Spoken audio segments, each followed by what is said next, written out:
மறக்கிறது மட்டும் இல்ல, நம்ம ஞாபகம் வச்சிருந்தாலும் கர்த்தர் அதை நமக்கு என்ன பண்ண, அந்த கில்ட்ல இருந்து நம்மளை வந்து வெளியே கொண்டு வரது யாரு? கர்த்தர் தான். அந்த புது சிருஷ்டி ஆகிறது என்பது என்னது? ஒரு புதிய வஸ்திரத்தை தரித்து கொண்டு ரொம்ப நல்ல மாதிரி வெளியே வந்து நம்ம பேசிக்கிறதுனால இல்ல நம்ம உடனே ஞானஸ்தானம் எடுத்து அடுத்த நொடியே நம்மளுடைய வாழ்க்கை மாற்றப்பட்டு நம்ம பணக்கார ஆவது, அது கிடையாது புது சிருஷ்டி. புது சிருஷ்டி என்பது நம்ம பாவிகள் என்பதை நாம் உணர்ந்து கர்த்தரிடத்தில் அறிக்கையிடும் பொழுது அந்த குற்ற உணர்ச்சியிலிருந்தோ இல்ல அந்த பாவ வாழ்க்கையிலிருந்தோ கர்த்தர் நம்மளை மீட்டு எடுக்கிறார் பாத்தீங்களா, அதுதான் நம்ம புது சிருஷ்டி ஆகிறோம் என்பதை குறிக்கிறது. அப்ப கர்த்தர் நம்ம அந்த குற்ற உணர்ச்சியில இருந்து தான் நம்ம என்ன பண்றாரு, நம்மளை விடுவித்து நம்மளை ஒரு புது சிருஷ்டி ஆக்குறாரு. ஆனாலும் நம்மளுக்கு எப்பயாவது தோணும், நம்ம இந்த மாதிரி பண்ணிட்டோமே அப்படின்னும் பொழுது யாராவது நம்மளை பார்த்து ஏதாவது கேட்டுருவாங்களோ, நீ என்ன ரொம்ப நல்ல மாதிரி பேசுற, நீ எப்படி இருந்தன்னு எனக்கு தெரியும், நீ இப்போ இருக்கிறவங்களுக்கு வேணா நீ வந்து சொல்றது ஏமாத்தலாம், ஆனா நான் சின்ன வயசுல இருந்து பாத்துட்டு வரேன், நீ எப்படி எப்படிலாம் இருந்தன்னு எனக்கு தெரியும், நீ ரொம்ப நல்ல மாதிரி பேசாத அப்படின்னு சொல்லிட்டு நம்மளை யாராவது சொல்லிடுவாங்களோ அப்படின்னு நம்ம பயப்படலாம். ஆனா கர்த்தர் என்ன பண்றாரு, நம்மளுடைய அடையாளத்தையே மாற்றி நம்மளுடைய பாஸ்ட்டை வந்து யாருமே வந்து நினைவுக்கு அப்படி செய்கிறார். நம்ம எப்படி இருந்திருந்தாலும் அதை பத்தி கவலை இல்லை, நம்மள அது யாராவது கண்டுபிடிச்சிருவாங்களோ அப்படின்னு நம்ம பயப்பட தேவையில்லை. ஏன்னா கர்த்தர் நமக்கு ஒரு புது சிருஷ்டி ஆக்கி இதுக்கப்புறம் கர்த்தர் நமக்கு கொடுக்கக்கூடிய அந்த அங்கீகாரமும் அந்த அடையாளமும் தான் நம்மளுடைய அடையாளமா இருக்கிறது. இதுக்கு முன்னாடி வாழ்ந்தது வந்து நம்ம கிடையவே கிடையாது. இதுக்கப்புறம் கர்த்தர் நமக்கு என்ன ஒரு அடையாளம் கொடுக்குறாரோ, கர்த்தர் உங்களை என்னன்னு சொல்லியிருக்கிறாரோ அதை நீங்க சொல்லுங்க. அப்போ நான் வந்து கர்த்தர் என்ன வந்து ஒரு டாக்டர் அப்படின்னா நான் ஒரு டாக்டர், கர்த்தர் வந்து என்ன ஒரு பிரசங்கியாரா அழைத்திருக்கிறாருன்னா நான் ஒரு பிரசங்கியார், இல்லை நான் ஒரு டீச்சர்னா அப்போ நம்ம கர்த்தர் நமக்கென்று என்ன கொடுத்திருக்கிறார், நம்ம எப்படி அவர் அழைக்கிறார். நான் வந்து ஒரு நீதிமான், எல்லாரும் காமனா எல்லாரும் எல்லாம் சொல்லணும் அப்படின்னாக்கா நீதிமான். கர்த்தர் நம்மளை என்னன்னு சொல்ற, ஒரு புது சிருஷ்டியான பிறகு நம்ம என்னவா இருக்கிறோம், இயேசு கிறிஸ்துக்குள்ளாக நாம் ஒரு நீதிமானா இருக்கிறோம். இயேசு கிறிஸ்துவனுடைய நீதி வந்து நமக்குள்ளாக கொடுக்கப்பட்டு இருக்கிறது இல்லையா. அப்போ கர்த்தர் நம்மளை என்ன சொல்றா, நம்ம ஒரு நீதிமான் அப்படின்னு சொல்ல. அப்ப நம்ம என்ன சொல்லணும், நான் ஒரு நீதிமான். இது வரைக்கும் நான் இருந்தது வந்து நானே கிடையாது, இப்போ நான் புது சிருஷ்டியான பிறகு நான் யாரு, நான் ஒரு நீதிமான் அப்படின்றது போல நம்ம என்ன பண்ணோம் சொல்லணும். இன்னும் சிலர் எப்படி இருப்பாங்க அப்படின்னாக்கா, ஞானஸ்தானம் எடுத்திருப்பாங்க, மனம் திரும்பி இருப்பாங்க, மாறி இருப்பாங்க, ஆனாலும் சில விஷயங்கள் அவங்களால மாத்திக்க முடியாம இருக்கும். அப்போ அது கேட்டோம் அப்படின்னாக்கா, என்ன நீ ஒரு விசுவாசியா இருக்கிற, மனம் திரும்பி இந்த மாதிரி ஒரு புது சிருஷ்டியா இருக்கிற, ஞானஸ்தானம்லாம் எடுத்துட்டு ஆனாலும் இன்னும் இதே மாதிரி பண்ணிட்டு இருக்கே அப்படின்னு கேட்டா சிலர் வந்து சாக்கு சொல்றது, அது நான் பிறந்ததுலேருந்தே என் கூடயே ஒட்டிட்டு வந்தது, அதெல்லாம் வந்து எங்களுக்கு பரம்பரையா ரத்தத்திலேயே கலந்தது, அதெல்லாம் சூடு வச்சாலும் போவாது அப்படின்ற மாதிரி சொல்லுவாங்க. அதனாலதான் கர்த்தர் நீ வந்து மறுபடியும் பிற அப்படின்னு சொல்லிட்டு சொன்னாரு இல்லையா. மறுபடியும் பிறக்குது அப்படின்னா நீ ஆல்ரெடி பிறந்துட்ட, அதாம்மா அந்த ஒரு ரத்தத்திலே கலந்துருக்கு அந்த ஹேபிட்லாம், அதை நீ அப்படியே வந்துட்டே வர. அதனால தான் உன்னை என்ன சொல்ல அவரு, நீ வெறும் மனம் திரும்பி ஞானஸ்தானம் எடுத்தா மட்டும் போதாது, நீ வந்து மறுபடியும் பிறக்க வேணும் அப்படின்னு சொல்லிட்டு சொல்றாரு. நீ ஒரு வாட்டி பிறந்த, அது வந்து என்னது கணக்குல கிடையாது, நீ இறந்து போயிட்டு புதுசா மறுபடியும் பிறந்தீங்கன்னா எப்படி மறுபடியும் உன்னோட பிளட்ல எல்லாம் அது வரும், மாற்றவே முடியாது. இதெல்லாம் நாங்கள் எங்கள் காலகாலமாக எங்கள் தாத்தாக்கு இந்த பழக்கம் வந்தது, எங்கள் அப்பாவுக்கு இருந்தது, இப்போ அடுத்து எனக்கு இருக்குது அப்படின்னு சொல்லி நம்ம என்ன பண்ண முடியாது, சொல்லி தப்பிக்க முடியாது. ஏன்னா இயேசு என்ன சொல்றாரு, நீ மறுபடியும் பிறக்க வேண்டும் அப்படின்றாரு. அப்போ மறுபடியும் பிறந்தோம் அப்படின்னாக்கா யாருடைய ரத்தம் நம்மளுடைய உடம்புல ஓடுது, இயேசு கிறிஸ்துவனுடைய ரத்தம் நம்மளுடைய உடம்புல வந்து ஓடுது இல்லையா. அப்போ என் தாத்தாக்கு இருந்தது, எங்கள் அப்பாவுக்கு இருந்ததுனால எனக்கும் இருக்குதுன்னு சொல்லி நம்ம தப்பிக்கிறதை விட கர்த்தருடைய ரத்தம் எனக்குள்ளாக ஓடுது, அவரிடத்துல நான் சென்று எப்படி அதை மாற்றிக்கொள்ளலாம் அப்படின்றத நம்ம என்ன பண்ணணும், யோசிக்கணும். அப்போ கர்த்தர் நமக்குள்ளாக வந்த பிறகு என்ன பண்ணுறாரு, நம்மளை ஒரு புது சிருஷ்டியாக்கி நம்மளுடைய வாழ்க்கையெல்லாம் மாற்றுகிறவராய் அவர் இருக்கிறார். அது மட்டும் இல்லாமல் நம்மளுடைய பாவங்களை நாம் அறிக்கையிடும் பொழுது அவைகளை நமக்கு மன்னித்து நமக்கு நீதி என்னும் மார்க்க அவசியத்தை நமக்கு என்ன பண்ணுறாரு கொடுத்து, இனிமே நீ யாரு, நீ நீதிமான் அப்படின்றது போல தான் கர்த்தர் வந்து சொல்கிறார். பைபிளில் எந்த கேரக்டர் நம்ம எடுத்துக்கொண்டாலும் அவங்களுக்கு ரெண்டு வாழ்க்கை அப்படின்னு இருக்கும். கர்த்தர் வந்து அவர்களை சந்திப்பதற்கு முன்னாடி இருந்த ஒரு வாழ்க்கை, அதுக்கடுத்து கர்த்தர் அவர்களை தெரிந்து கொண்டு அவர்களை ஒரு புது சிருஷ்டி ஆன பிறகு அவர்களுக்கு இருந்த ஒரு வாழ்க்கை.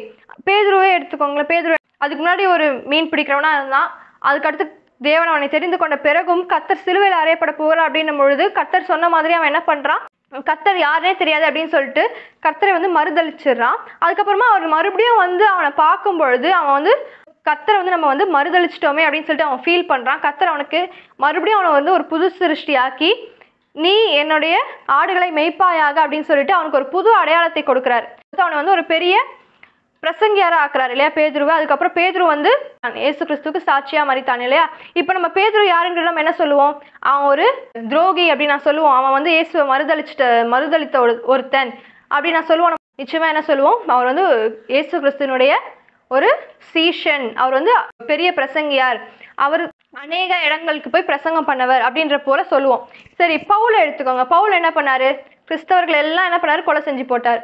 ஆனா இயேசு கிறிஸ்து அவர் சந்திச்ச போது அதுக்கப்புறமா அவருக்கு ஒரு புது வாழ்க்கை ஒண்ணு உருவாகுது இல்லையா. இப்போ அவருடைய ஒரு புது ஐடென்டிட்டி, ஒரு புது அடையாளம் அவருக்கு வந்து விட்டது. இது வரைக்கும் அவர் வாழ்ந்திருந்த வாழ்க்கைக்கும் இப்போ பவுல் வாழக்கூடிய வாழ்க்கைக்கும் சுத்தமா ஒரு சம்மந்தமே இல்லாத மாதிரி அப்படியே தலைக்கீழ மாத்திட்டார் இல்லையா? இப்போ நம்மளை பார்த்து யார் பவுல் அப்படிங்கிற நம்ம என்ன சொல்லுவோம்? பவுல்னாலதான் இப்போ உலகத்துல இருக்க முக்காவாசி இடத்துல சுவிசேஷம் பரவி இருக்கு. புதிய ஏற்பாடுல முக்காவாசி எழுதுனது யாரு? பவுல் அப்படின்னு தான் நம்ம சொல்லுவோமே தவிர, ஐயோ பவுலா, கிறிஸ்தவர்கள் எல்லாம் கொலை பண்ணி போட்டவனே அவன் தான், ஒரு கொலைகாரன் அப்படின்னு நம்ம யாரும் சொல்றது இல்லை இல்லையா? அப்ப நம்ம ஒன்ஸ் கர்த்தரை வந்து நம்ம மீட் பண்ணிட்டோம், ஒரு என்கவுண்டர் நமக்கும் கர்த்தருக்கும் ஆயிடுச்சு அப்படின்னாக்கா, நம்ம கர்த்தர் என்ன பண்றாரு? அப்படியே டோட்டலா தலைக்கீழ நம்மளுடைய வாழ்க்கையை மாற்றி போடுறது மட்டும் இல்ல, நம்மளுடைய அடையாளத்தை அப்படியே மாற்றி விடுகிறார் இல்லையா? இது வரைக்கும் பவுல் அப்படின்னாக்கா அங்க இருக்க ஜனங்கள் கிட்ட நம்ம டைம் மிஷின் டிராவல் பண்ணி போயிட்டு கேட்டோம் அப்படின்னாக்கா என்னன்னு சொல்லுவாங்க? பவுலா, தயவு செஞ்சு கிறிஸ்தவர்களா நீங்க, அவன் கண்ணில் மட்டும் பற்றாதீங்க, எங்கேயாவது போய் ஒளிஞ்சுக்கோங்க அப்படின்னு சொல்லிட்டு தான் அப்ப இருந்த ஜனங்கள் நம்ம போய் கேட்டோம்னாக்கா சொல்லுவாங்க இல்லையா? ஆனா அதுக்கப்புறம் நீங்க காலம் மாற மாற போய் கேட்டோம் அப்படின்னாக்கா பவுல் வந்து புது சிருஷ்டியான பிறகு என்ன சொல்லுவாங்க அப்படின்னாக்கா, பவுல் அவர் வந்து பெரிய பிரசங்கியார், அநேக ஊர்களுக்கு வந்து என்ன பண்றாரு? அவர் பிரசங்கித்து கொண்டு இருக்கிறார், கிறிஸ்துவ போல வாழணும் அப்படின்னு சொல்லிட்டு கிறிஸ்துவனுடைய பிரசங்கத்தை வந்து என்ன பண்றாரு? பிரசங்கித்து கொண்டு இருக்கிறார் அப்படின்னு சொல்லிட்டு தான் சொல்லுவாங்க. அப்போ போய் கேட்கும் போது யாரும் சொல்ல மாட்டாங்க, அவர் வந்து ஒரு காலத்துல இப்படி கொலை செஞ்சுட்டு இருந்தாரு, இப்போ என்னமோ இப்படி சுத்திட்டு இருக்காரு அப்படின்னு சொல்ல மாட்டாங்க. அவர் என்ன சொல்லுவாங்க? ஒரு பெரிய பிரசங்கியார் அப்படின்னு தான் சொல்லுவாங்க. அப்ப கர்த்தர் வந்து நம்மளுடைய பழையவைகள் ஒழிந்து போயின அப்படின்னா ஒழிந்து போயின, கர்த்தர் சொன்னதுதான் அது மறுபடியும் நம்மளோட ப்ரெசன்ட் லைஃப் கூடயோ இல்லை ஃபியூச்சர் லைஃப் கூடயோ அதை ஜாயிண்ட் ஆகிட்டு அது வராது இல்லையா? அதோட அதை கட் பண்ணி விட்டுரும், அதோட அது என்ன ஆயிடுச்சு? இறந்து போய்விட்டது. இங்கிலீஷ்ல தான் சொல்றேன், the old things have passed away. old things என்ன ஆயிடுச்சு? அது செத்து போயிடுச்சு. இப்போ வாழ்றது நான் இல்லை, யார் எனக்குள்ளாக வாழ்றா? ஏசு கிறிஸ்து தான் எனக்குள்ளாக வாழ்கிறார், அவர் தான் என்னை வழிநடத்தி கொண்டு செல்கிறார். இப்போ நான் ஒரு புது சிருஷ்டி ஆயிட்டதுனால, ஏசு கிறிஸ்து எனக்குள்ளாக இருக்கிறதுனால அவர் தான் என்னை வந்து வழிநடத்தி கொண்டு செல்கிறார் அப்படின்றது போல நம்ம என்ன பண்ணலாம் சொல்லலாம். அப்போ கர்த்தர் புதிய வாழ்க்கையை கொடுக்கும் பொழுது கர்த்தர் என்ன பண்றாரு? நம்மளுடைய பழைய அந்த அடையாளத்தை நமக்கு மாற்றி என்ன பண்றாரு? கர்த்தர் நம்மளை உயர்த்துகிறார்.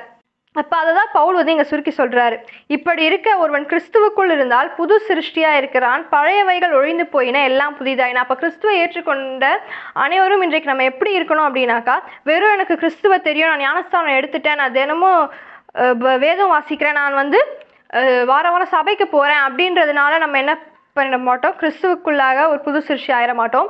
நிஜமாவே நம்மளுடைய பாவங்களை உணர்ந்து அவர் எனக்காக சிலுவையில் அறையப்பட்டார் என்பதை ஏற்றுக்கொண்டு அவரை வந்து நம்ம ஆண்டவராகவும் ரட்சகராகவும் ஒப்புக்கொண்டு அவருடைய சித்தத்திற்கு நம்முடைய வாழ்க்கையை கொடுக்குறோம் பார்த்தீங்களா? அப்போதான் நம்ம என்ன ஆகிறோம்? புது சிருஷ்டியாய் உருவாக்கப்படுகிறோம்.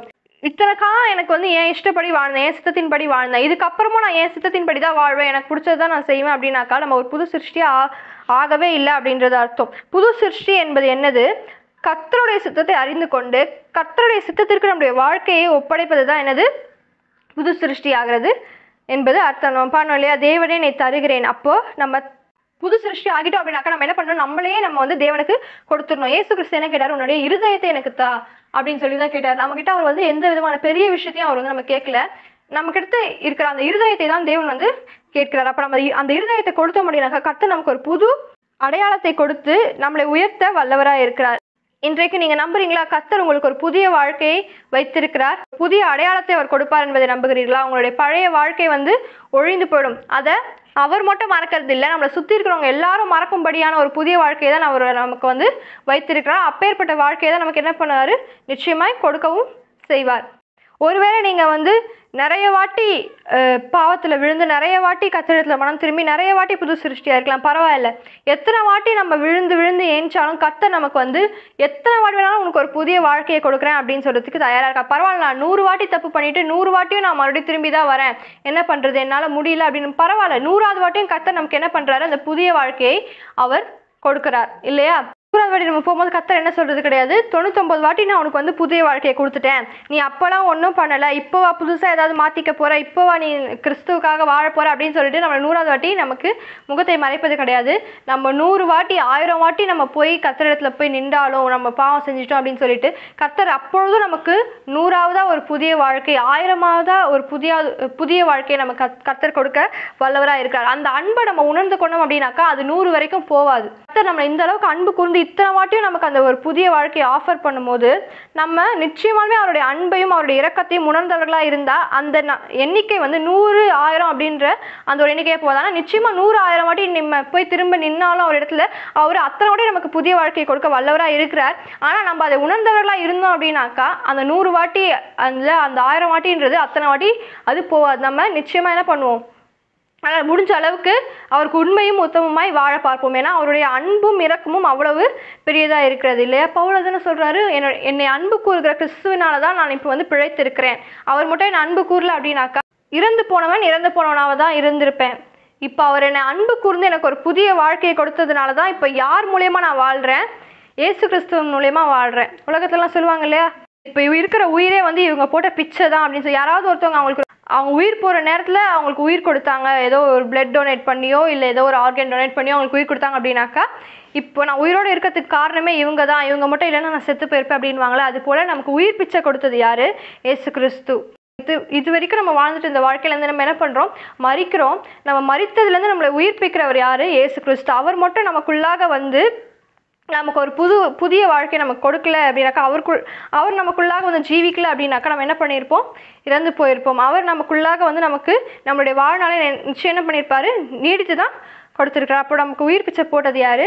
இயேசு கிறிஸ்து. அப்போ நம்ம வந்து என்ன பண்ணோம், அவருக்கு வாழ்நாள் முழுக்க அவருக்கு கடமைப்பட்டவர்களாய் நம்ம வாழ வேண்டும். பழைய வாழ்க்கையை நாங்கள் வாழ்ந்துட்டுருக்கோம், என் கிறிஸ்துவை பற்றி தெரியல அப்படின்னா இன்றைக்கு நீங்கள் அவரை பற்றி தெரிந்து கொள்ளலாம். நமக்கென்று ஒரு புதிய வாழ்க்கையை வைத்திருக்கிறார், நமக்கு ஒரு புதிய அடையாளத்தை அவர் வைத்திருக்கிறார். நம்முடைய வாழ்க்கையை அவர் மாற்ற விரும்புகிறார்.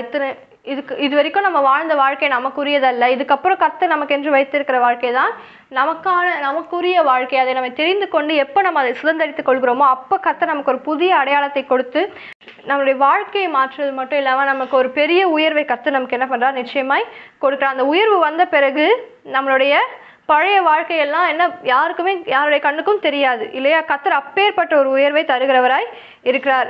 எல்லாருடைய வாயையும் அடைக்கும்படியான ஒரு உயர்வை கர்த்தர் என்ன பண்ணுறார், நிச்சயமாய் நமக்கு தருகிறார். அப்பேற்பட்ட தேவனை நாம் என்ன பண்ணணும், துதிக்கணும், நாம் ஸ்தோத்தரிக்கணும். கிறிஸ்துவுக்குள்ளாக நாம் என்ன பண்ணணும், மறுபடியும் புது சிருஷ்டியாய் ஆக வேணும். வெறும் நம்ம நம்மளுடைய பார்ட்ஸை ரிப்பேர் பண்ணிட்டு வர்றதில்லை, மொத்தமாகவே எல்லா பார்ட்ஸையும் மாற்றி புது பார்ட்ஸாக போட்டு நம்ம என்ன பண்ணுறோம், மறுபடியும் பிறக்கிறோம்.